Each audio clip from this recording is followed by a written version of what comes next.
Vaše dieťa potrebuje zažívať svet so všetkými zmyslami, nielen zrakom. Potrebuje si vyskúšať, ako to, čo vidí, vonia, chutí, aké je to pohmatom. A tieto oblasti sa potom prepájajú v mozgu. A toto je nevyhnutné spájať aj s pohybom.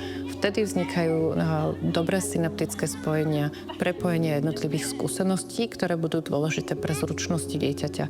Tieto zručnosti budú znamenať, že dieťa bude mať reálne zážitky, bude v nich sebavedomejšie, bude vedieť aplikovať skúsenosti, ktoré nazbiera a bude mať oveľa intenzívnejšie jednotlivé zážitky a skúsenosti. Bude skúmať svet v 3D obsahu, nie 2D. Takže je veľmi dôležité, aby deti spoznávali svet všetkými 5 zmyslami. Zrakom, sluchom, chuťou, čuchom a hmatom. Keď sa vyvíja všetkých týchto 5 zmyslov harmonicky a keď deti spoznávajú svet s týmito zmyslami, tak sa vyvíja aj ich nervová sústava a ich organizmus správne a tak, ako sa má. Toto, bohužiaľ, do veľkej miery digitálne obrazovkové médiá neponúkajú. Informácia, ktorú čítame na obrazovke, je vlastne nejaký čierny text, obvykle trváš na bielej obrazovke. Pre mozog to nie je veľmi zaujímavé, je to stále sa opakujúci nejaký vzorec.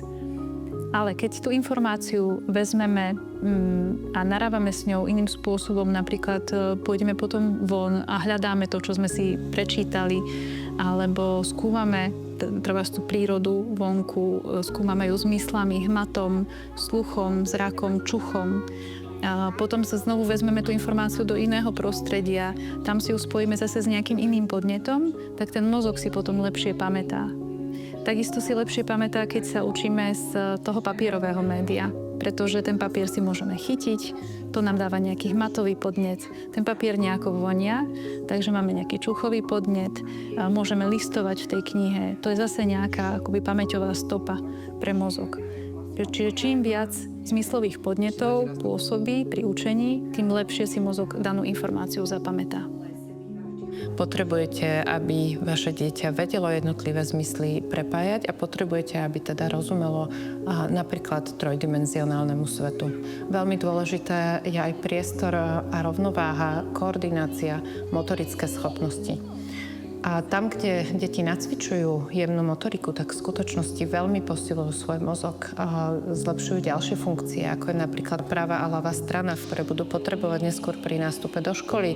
Budú potrebovať rozumieť automaticky, ako písmenka otočiť, ako zaobchádzať s jednotlivými tvármi.